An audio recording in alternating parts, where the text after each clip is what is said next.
السلام عليكم ورحمة الله وبركاته. الحمد لله الذي هدانا لهذا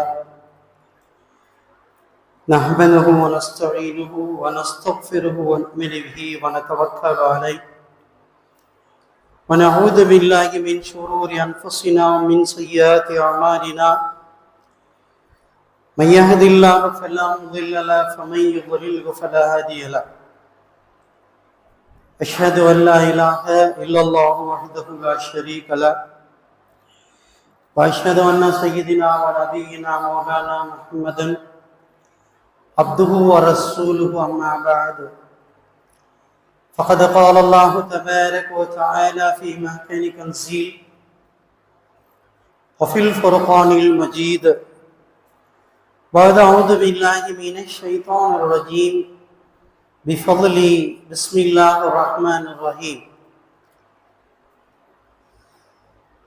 والعصر إن الإنسان لفي خسر إلا الذين آمنوا وعملوا الصالحات وتواصوا بالحق وتواصوا بالصبر. صدق الله العلي العظيم. رب اشرح لي صدري ويسر لي أمري واحلل عقدة من لساني ويفقهوا قولي. ربي زدني علما وارزقني فهما. اللهم صل على سيدنا محمد طب القلوب دوائها وعافية الأبدان وشفائها ونور الأبصار وضيائها وعلى آله وصحبه وبارك وسلم عليه. அனைத்தும் அல்லாஹ் ஒருவனுக்கே உரித்தாகட்டுமாக. அவனுடைய சலாத்தும் சலாமும் கருணையும் நமது நாயகம் நற்குணத்தின் தாயகம் நபிகளங்கள் பெருமானார் ரசூல் அக்ரம் ஸல்லல்லாஹு அலைஹி வஸல்லம் அவர்கள் மீதும் அவர்களுடைய தோழர்கள் சஹாபாக்கள் குடும்பத்தினர்கள் தாபீன்கள் தபா தாபீன்கள் ஷுஹதாக்கள் அவுலியாக்கள் குறிப்பாக முஃமின்களான முஸ்லிம்களான நம் அனைவர் மீதும் இன்றும் இனி என்றும் நின்று நிலவட்டுமாக. சங்கைக்குரிய அல்லாஹுவின் நல்லடியார்களே, அல்லாஹ் ஜல்லிஷானஹு வ தஆலா தவறுகள் பாவங்கள் இல்லாத சுத்தமான சத்தியமான சன்மார்க்கத்திலே நம்மை பிறக்க செய்து நன்மைகள் மீது ஆர்வத்தையும் பாவங்கள் மீது வெறுப்பையும் ஏற்படுத்தி லா ஹவுல வலா குவத்த இல்லா பில்லாஹ் நமக்கு இப்படி ஒரு கொள்கையை தந்திருக்கிறார். இறைவா, நீ விரும்பாமல் நாங்கள் பாவத்தை விட்டு ஒதுங்கவும் முடியாது, நீ விரும்பாமல் நாங்கள் நன்மையின் பக்கம் நெருங்கவும் முடியாது. பாவங்களின் மீது எங்களுக்கு வெறுப்பை கொடு யா அல்லாஹ் என்று கேட்கக்கூடிய அளவிற்கு நமக்கு ஈமானுடைய படித்தரங்களை தந்திருக்கிறார். வாழ்நாள் முழுவதும் குற்றம் குறைகள் தவறுகள் பாவங்கள் அத்தனையும் விட்டு பாதுகாத்து அவனுக்கு உரிய நன்மக்களாக நம்மை வாழச் செய்து இம்மையிலும் மறுமையிலும் அவனுடைய பிரியத்திற்குரிய நல்லோர்களின் கூட்டத்திலே நம்மை சேர்த்தருவானாக. அன்பார்ந்த அல்லாஹுவின் நல்லடியார்களே, இவ்வுலகில் வாழுகின்ற பொழுது நன்மையும் தீமையும் குற்றமும் புண்ணியங்களும் எல்லாமே செய்வதற்கு நமக்கு உரிமை இருந்தாலும் கூட அதில் தேர்ந்தெடுத்துக் கொள்ளக்கூடிய ஒரு உரிமையையும் அல்லாஹ் தந்திருக்கிறார். நன்மை செய்தால் சொர்க்கம், தீமை செய்தால் நரகம் என்பதாகவெல்லாம் நம்முடைய அறிவுக்கு உணர்த்தி நெருப்பை தொட்டால் சுடும் என்பது போல பாவத்தை தொட்டால் சுடுகின்ற நரகத்திற்கு போகும் என்ற உள்ளுணர்வையும் அல்லாஹ் ஏற்படுத்தி இருக்கிறார். எனவேதான் நியாய அநியாயங்களை பார்த்து நியாயத்தின் பக்கம் நடக்க வேண்டும் என்பதாகவும் அநியாயத்தின் பக்கம் நடக்கக்கூடாது என்பது மட்டுமல்ல, அநியாயத்திற்கு துணை போகக்கூடாது என்பதாகவும் கூட நமக்கு அல்லாஹ் மார்க்கத்தின் வழியாக சொல்லி தந்திருக்கிறார். அந்த வகையில் உலகத்தில் அநியாயங்கள் பெருகி போயிருந்தாலும் நியாயங்கள் குறைவாக இருந்தாலும் கூட நியாயத்தின் பக்கம்தான் மக்களுடைய மனதும் அவருடைய உள்ளமும் விரும்புமே தவிர அநியாயத்தின் பக்கம் அவர்கள் ஒரு காலம் ஒன்று சேர மாட்டார்கள். அப்படித்தான் நமது தமிழகத்திலே சமீபத்திய ஒரு காலத்திற்கு உள்ளதாக ஒரு சரித்திர புகழ் பெற்ற மனதிற்கு சற்று ஆறுதல் தருகிற ஒரு நிகழ்வு நடந்திருக்கிறது. அதாவது இன்றைக்கு சுமார் 6 ஆண்டுகளுக்கு முன்னால் 2020ஆம் ஆண்டு தமிழகத்திலே தென்னகத்திலே ஒரு மாவட்டத்தில் நடைபெற்ற ஒரு குற்ற நிகழ்வு. அந்த நிகழ்வில் குற்றம் புரிந்தவர்கள் இவர்கள் என்று எல்லோருக்கும் தெரிந்தாலும் கூட நீதியின் வாசலை அணுகி அந்த நீதிக்கு அவர்களுக்கு தீர்ப்பு சொல்லுவதற்கு 6 ஆண்டுகள் பிடித்திருக்கிறது. தூத்துக்குடிக்கு பக்கத்தில் சாத்தான்குளம் என்ற ஊரில் கொரோனாவுடைய காலத்தில் கடைகளை எல்லாம் அடைக்க வேண்டும் என்று உத்தரவிடப்பட்டிருந்த நேரத்தில் ஏதோ நிர்பந்தத்திற்காக நெருக்கடிக்காக வேண்டி கடைகளை திறந்த ஒரு தந்தையும் மகனும் விசாரணைக்கு அழைத்து செல்லப்பட்டு காவல் நிலையத்திலேயே அவர்கள் உயிரிழந்திருக்கிறார்கள். இது சரியாக 2020ஆம் ஆண்டு ஜூன் மாதம் 19ஆம் தேதி அழைத்து செல்லப்பட்டு 21ஆம் தேதி அங்கே கோவில்பட்டி கிளை சிறையில் அவர்கள் 22ஆம் தேதி இரவு உயிரிழந்திருக்கிறார்கள். எல்லோருக்குமே தெரியும், தந்தையும் மகனும் காவலர்களால் அத்துமீறி அநியாயமாக அடிக்கப்பட்டு தாக்கப்பட்டு அவர்கள் உயிரிழந்திருக்கிறார்கள் என்ற சம்பவம் தெரிந்திருந்தாலும் கூட இன்றைக்கு ஒரு குற்றத்திற்கு தண்டனை கிடைப்பதற்கு நம்முடைய காலத்தில் 6 ஆண்டுகள் கழித்து தீர்ப்பு சொல்லப்பட்டிருக்கிறது. இந்த குற்ற செயலில் ஈடுபட்ட 9 காவல்துறை சேர்ந்தவர்களும் குற்றம் புரிந்தவர்கள் என்று தீர்ப்பு சொல்லி அதிலே 9 பேரில் ஒருவர் கொரோனாவிலே உயிரிழந்திருக்கிறார். மீதி இருக்கிற 8 பேருக்கும் இரட்டை ஆயுள் தண்டனை வழங்கப்பட்டிருக்கிறது.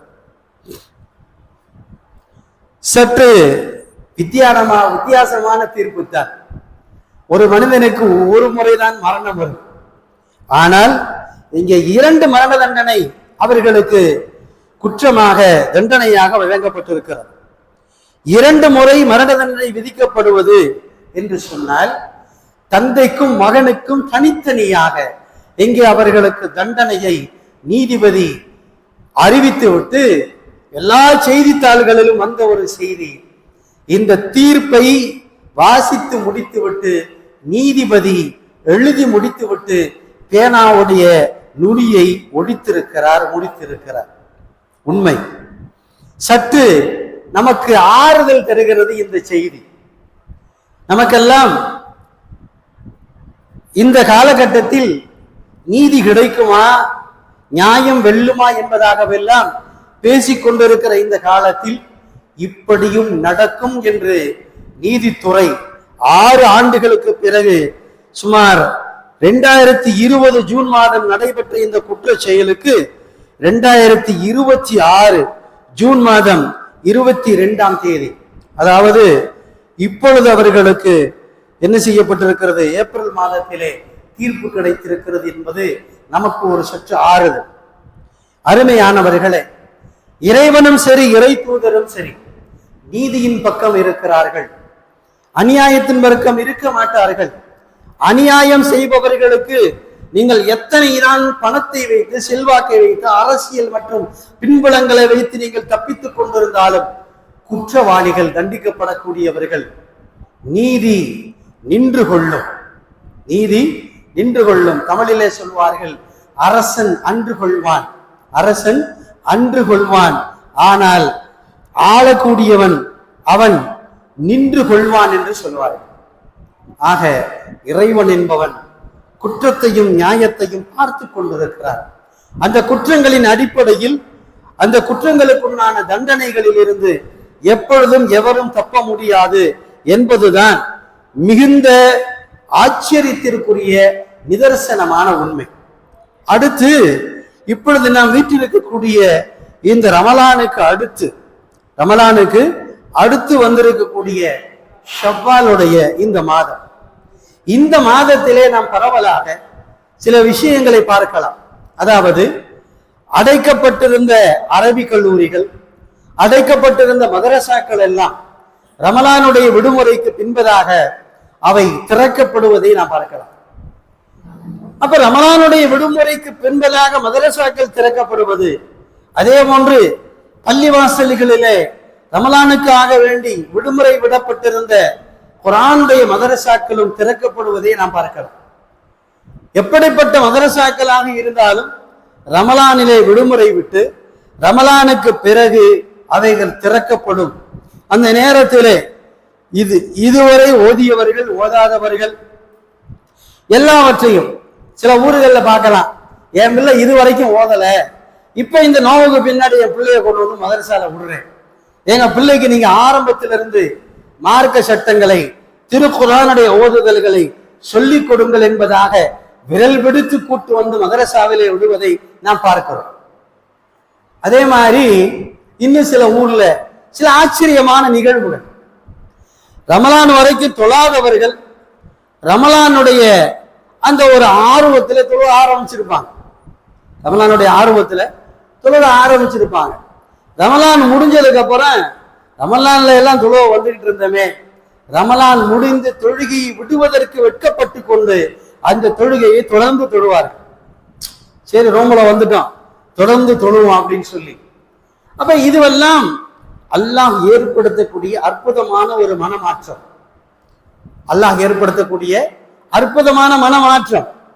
தொழுகவே வரமாட்டேன்னு சொல்லக்கூடிய வம்பர்களை எல்லாம், வீம்புக்கு தொழ வராமல் இருந்தவர்களை எல்லாம் ரமலான் மாதம் பள்ளிக்கு இழுத்து வந்திருக்கிறது. ரமலானுடைய அந்த அமல்களும் மற்ற மக்கள், சின்னஞ்சிறு குழந்தைகள், பெண்கள், பெரியவர்கள், முதியவர்கள் எல்லாம் நோன்பு நோற்பதை பார்த்து வெட்கப்பட்டுக்கிட்டு தனக்கு இல்லாட்டி கூட அடுத்தவங்களுக்காக தொழுவோம் அப்படின்னு சொல்லி நோன்பு நேரத்துல தொழுவ வந்தவங்க எல்லாம் என்ன செய்வாங்க, நோன்பு கழிச்சு அந்த தொழுகையை தொடர்ந்து தொழுவாங்க.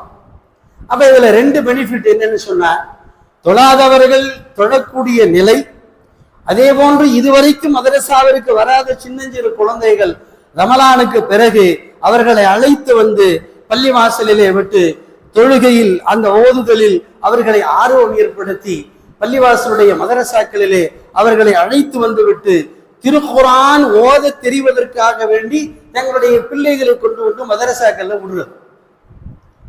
இப்ப அந்த வகையில ரமலானுக்கு பிறகு மதரசா ஆரம்பித்து கிட்டத்தட்ட சுமார் 10 நாள் ஆயிடுச்சு. 10 நாள் ஆயிடுச்சு. சுமார் 24-25 பிள்ளைகள் வந்து கொண்டிருந்த மதரசாவுக்கு சொல்லி அழைப்பு கொடுக்கப்படுகிறது. அதுக்கப்புறம் திரும்ப மதரசாவுக்கு அந்த மதரசாவினுடைய துவக்க பாடலும் பாடப்படுகிறது. பிள்ளைங்க வர்றது ரொம்ப கம்மியா இருக்கு. இதுல நான் யாரையும் குற்றம் சொல்ல மாட்டேன். குற்றவாளிகள் யார்? பிள்ளைகள் மதரசாவுக்கு வராதுக்குண்டான முழு முதல் காரணம் யாருன்னு சொன்ன பெற்றோர்கள் தான். அத்தாவும் அம்மாவும் எந்திரிச்சு என்ன செய்யணும், இந்த பிள்ளைய மதரசாவுக்கு போகணும்னு சொல்லணும். அப்பதான் அந்த பிள்ளை மதரசாவுக்கு வரும். அந்த பிள்ளை மதரசாவுக்கு 6:30 7க்கு வரணும்னு சொன்னா, இவர் 9 மணி வரைக்கும் கொரட்டை விட்டு குப்புறப்படுத்த தூங்கிட்டு இருந்தா அந்த பிள்ளை எப்படி மதரசாவுக்கு வரும்? எப்படி வரும்?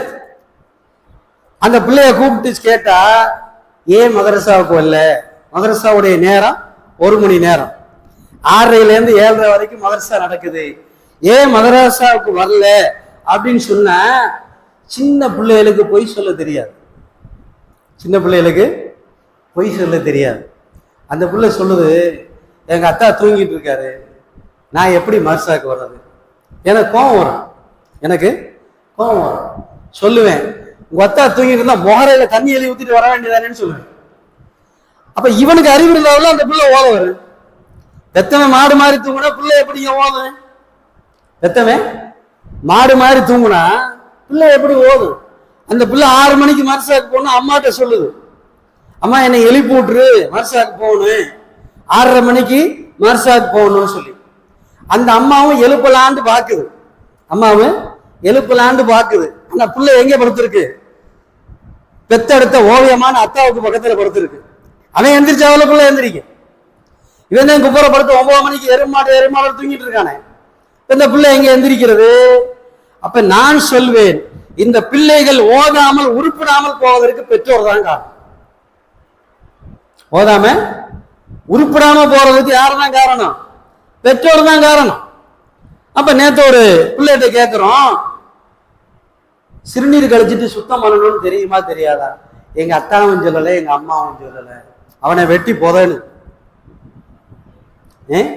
முதல்ல ஒரு அத்தா ஒண்ணுக்கு இருந்துட்டு கழுவி இருந்தாவில்ல, இவன் கழுவுவான். என்ன செய்வான்?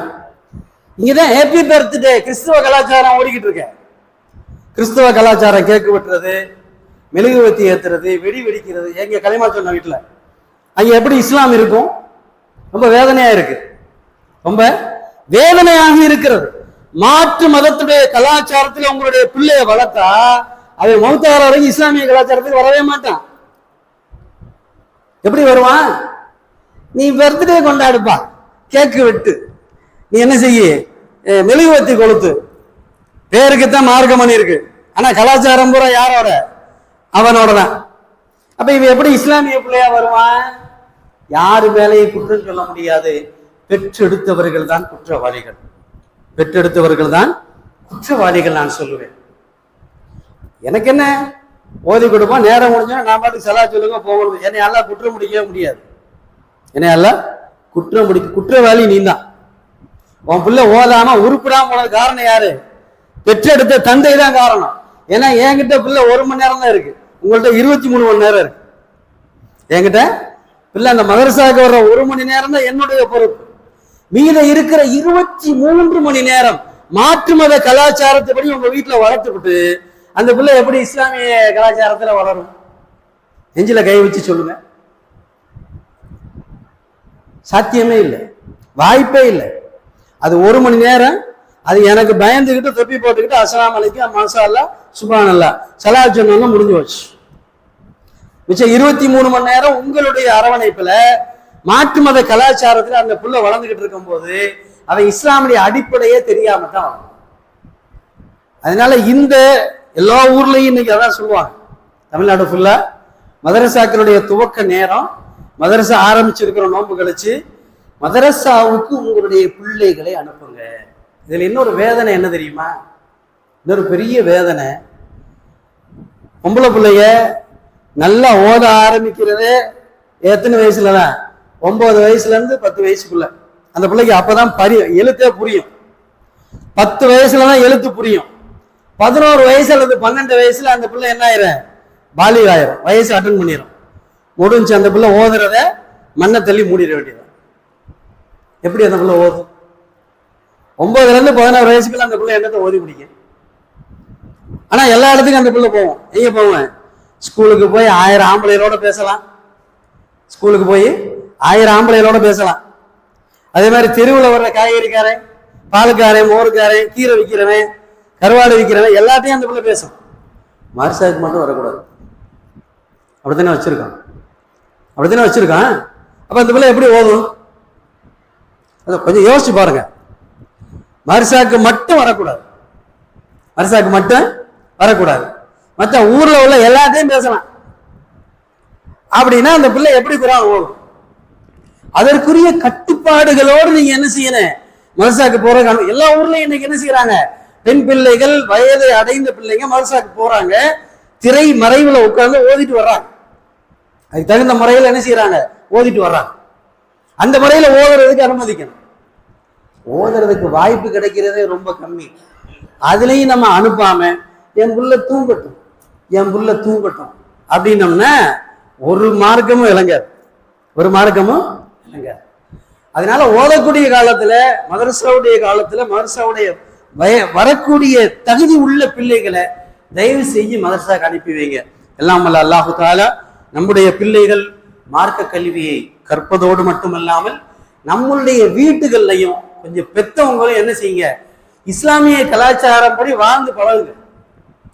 சும்மா ஏதோ பேருக்கு அந்தோணி மாதிரி ஆரோக்கியசா மாதிரி வாழாதீங்க. தயவு செஞ்சு சொல்றேன். பேரு மட்டும் ஐடி கார்டுலையும் ஓட்டர் லிஸ்ட்லையும் பேர் இருந்தா பத்தாது. அப்துல், முகமது என்ன இருக்கணும்? வாழ்க்கையில இஸ்லாம் இருக்கணும்.